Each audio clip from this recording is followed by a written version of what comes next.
Hola a todos, en esta clase abordaremos el estudio de la técnica de minimización de costos de la teoría del productor neoclásico, donde el problema es encontrar la mejor forma de combinar los factores productivos para cada cantidad de producto.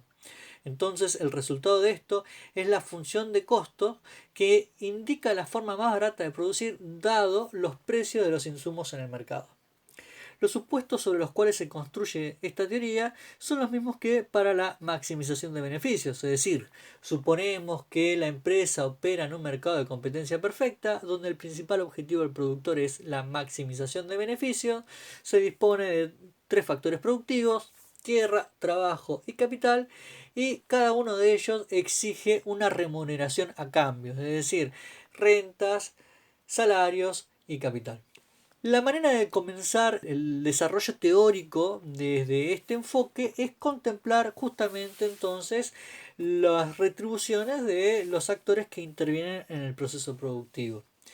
En este caso, la función de costos mínimos se construye a partir de contemplar la retribución al factor trabajo, que se representa con esa expresión WL, la retribución al factor capital, que será representado como WK, y todo esto en función de cuánto la empresa decida producir, que nos indica las cantidades óptimas del factor capital y trabajo que serán contratados por la empresa según el precio que defina el mercado de estos factores, que se supone serán también de competencia perfecta. Este resultado se comprende más fácilmente utilizando las curvas de isocuanta y la recta de isocostos. ¿Qué representa entonces una recta de isocostos? Representará todas las combinaciones posibles de los factores que tienen un mismo nivel de costos. La ecuación planteada así, entonces, la ecuación de costos, tiene a la retribución del trabajo y el capital como constantes, ya que son los precios de estos factores en un mercado que suponemos de competencia perfecta, con lo cual en los mercados de competencia perfecta los precios están definidos por el mercado y los actores, agentes económicos, oferentes y demandantes, son tomadores de precios. Entonces, las variables serán la cantidad de trabajadores y la cantidad de capital que la empresa decida contratar.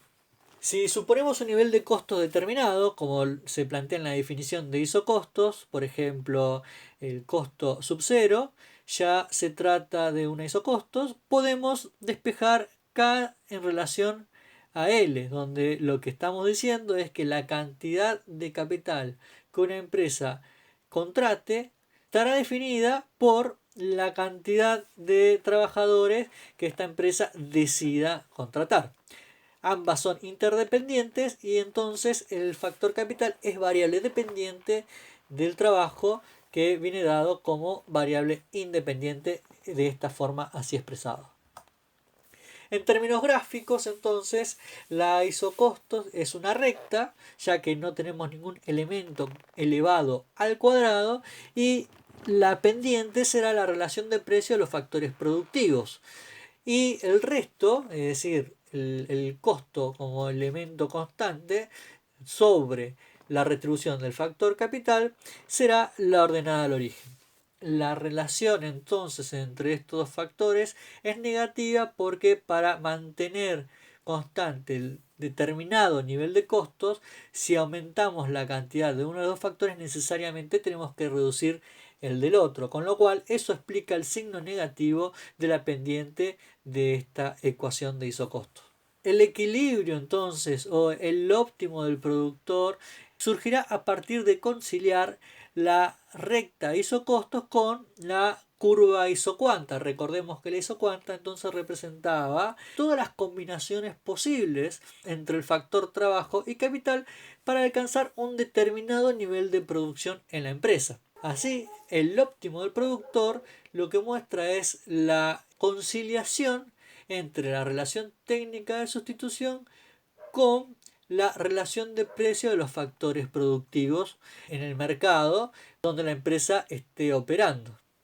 Cuando se logra el equilibrio, entonces, lo que se iguala es la relación técnica de sustitución con la relación de precio de estos factores en el mercado y el rendimiento de los mismos en la empresa, es decir, con los aportes que ambos factores hacen a la producción. A partir de esto, entonces, en términos matemáticos, lo que el modelo busca resolver es cómo hace la empresa para minimizar los costos sujeto a un determinado nivel de producción que se pretende alcanzar. Al igual que en el caso del equilibrio del consumidor, acá lo que tenemos es un problema donde el sistema de ecuaciones está compuesto por dos ecuaciones, pero tenemos tres incógnitas. La forma de resolver esto es construyendo un lagrangiano. Entonces, haciéndonos uso de este recurso e incorporando la variable delta, es que podemos arribar a la solución de este problema, donde podemos identificar cuál será la cantidad óptima que debe contratar de ambos factores, considerando la relación de precio de los mismos en el mercado y el rendimiento que estos logren dentro de la empresa, es decir, el aporte que hagan a la producción de la empresa.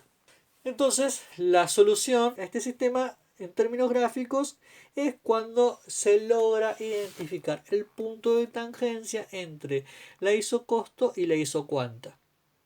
Si planteáramos un ejercicio de estática comparada, podríamos ver qué ocurriría frente a un aumento en las cantidades contratadas de ambos factores productivos. Principalmente, la conclusión será que aumentará la producción de la empresa. Ante mayor cantidad de capital y de trabajo, la empresa puede ofrecer en el mercado una mayor cantidad de bienes, pasando del punto A al punto B y del punto B al punto C, que significan ir pasando a isocuantas superiores, que representan mayores niveles de producción. Como consecuencia de ello, al contratar más factores productivos, también aumentan los costos de la empresa. Es decir, hay una relación positiva entre costos y cantidades producidas. A medida que aumentan las cantidades producidas, aumentan los costos de la empresa. Entonces, a partir de esto, podríamos explicar la construcción de la curva de costos totales de la empresa, donde los costos de la empresa aumentan a medida que aumenta la producción total. Dicho esto, debemos señalar que si las retribuciones de los factores productivos permanecen constantes, porque suponemos que se trata de factores que obtenemos de mercados de competencia perfecta, lo único que va a modificar los costos de la empresa va a ser las cantidades que el empresario decida producir. Es decir, los costos de la empresa están en función del nivel de producción de la misma. Entonces, podemos considerar que estos costos están distribuidos entre costos variables y costos fijos. Es decir, hay una parte de la estructura de costos que se modifica con el nivel de producción de una empresa y hay otros que son independientes de las cantidades que decida producir el empresario. Además, podemos desarrollar la noción de costo medio, que no es otra cosa más que el costo por unidad y que se obtiene a partir de calcular los costos totales sobre el nivel de producción de una empresa. Al igual que como hicimos con el cálculo de los costos totales, los costos medios tienen una parte variable y otra que es fija. Básicamente estamos hablando de dividir los costos medios sobre las cantidades producidas y los costos fijos también sobre las cantidades producidas. Así es como obtenemos el costo medio de una empresa. Además, podemos plantear el cálculo del costo marginal, que conceptualmente el costo marginal es ver cómo varían los costos a medida que varía en la mínima expresión posible los niveles productivos de una empresa. Es decir, nos muestra la tendencia de variación de los costos cuando el nivel de producción varía en su menor expresión, es decir, en una unidad.